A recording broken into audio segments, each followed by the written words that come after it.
The Adventures Abound season of the Go Battle League brings a ton of new additions with its move updates, any big buffs or nerfs, and who are the big winners and losers. Well, we're breaking all of it down, so join us as we analyze the Adventures Abound season.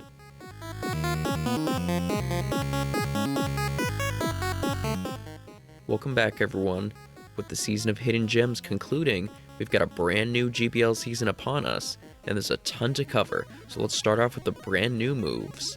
Up first, we've got Triple Axle, a brand new Ice-type charged move, costing 45 energy and dealing 60 damage, and it will always boost the user's attack one stage.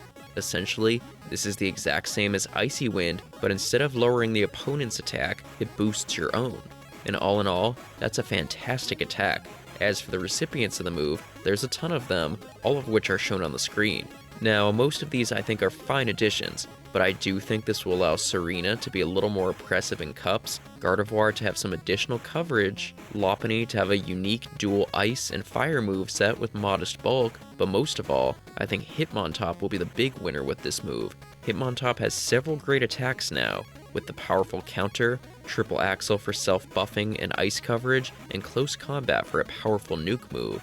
Even if it doesn't break into the open leagues, I do suspect Hitmontop will fare decently well in cups.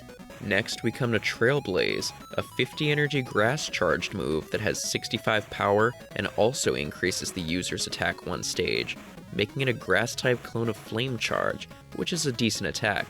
Slightly worse off than Triple Axle, but definitely not bad.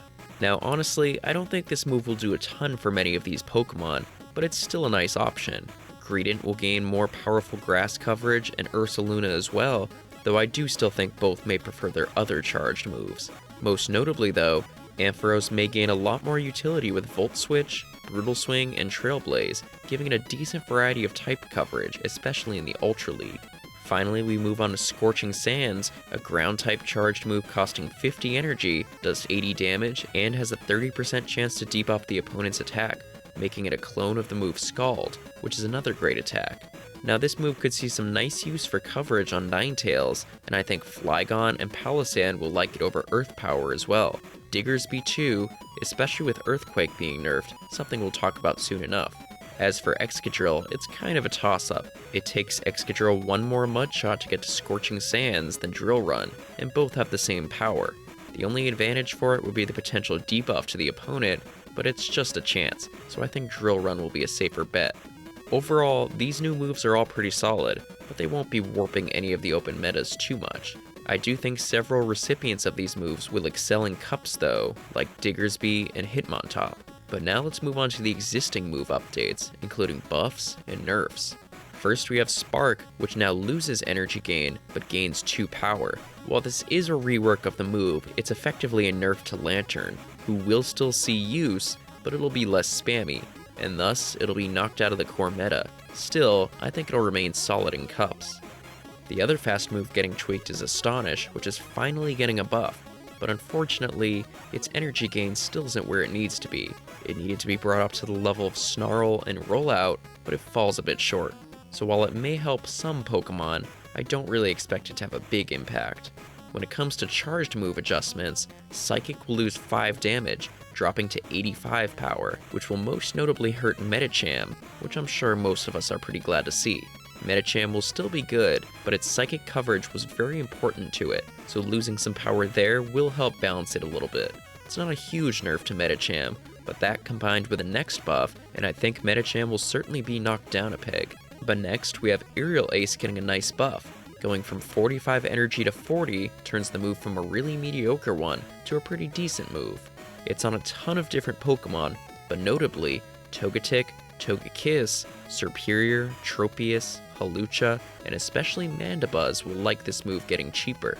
Another big move that gets nerfed alongside Spark and Psychic is Sky Attack, having its energy increased from 45 to 50, which turns it from a great move to a rather mediocre one.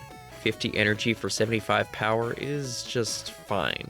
This will hurt a ton of meta Pokemon, mainly Altaria and Noctowl, but also things like Lugia and Skarmory. One move that's always been awful has been Dig, which finally receives a buff, having its power nerfed from 100 power to 80, but its energy going from 80 all the way down to 50, making it a clone of moves like Dark Pulse or Scorching Sands without a debuff chance. It's quite usable now.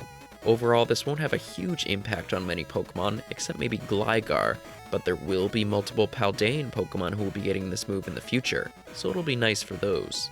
On the other side of ground moves though, we have Earthquake, which is getting nerfed from 120 power to 110, which does serve as a decent nerf to Swampert and Galarian Stunfisk, but also Metagross, Landorus, and Walrein, among others. And Niantic seems to have heard the clamors for bug-type buffs because we finally have one. X-Scissor is having its energy increased, but its damage is going from 45 all the way up to 65. That makes it a clone of moves like Surf and Brutal Swing. This will help Pokemon like Beedrill, Scizor, Charjabug, and especially Golisopod, who has had a huge glow up over the past year or so. And our final changes involve more underwhelming Community Day moves, starting with Poltergeist with its damage going from 140 to 150. It's still a rather expensive move, but I know Dusclops and Dusknoir will definitely enjoy this. And the underwhelming Boom Burst goes from 75 energy to 70, which again is rather expensive still, but it's on the right track for the move. Next we move to move additions, and there's a fair amount of them, but let's get into them. Excelgor receives Greninja's overpowered Water Fast move, Water Shuriken, which is absolutely nice, but Excelgor itself isn't very good even with this move.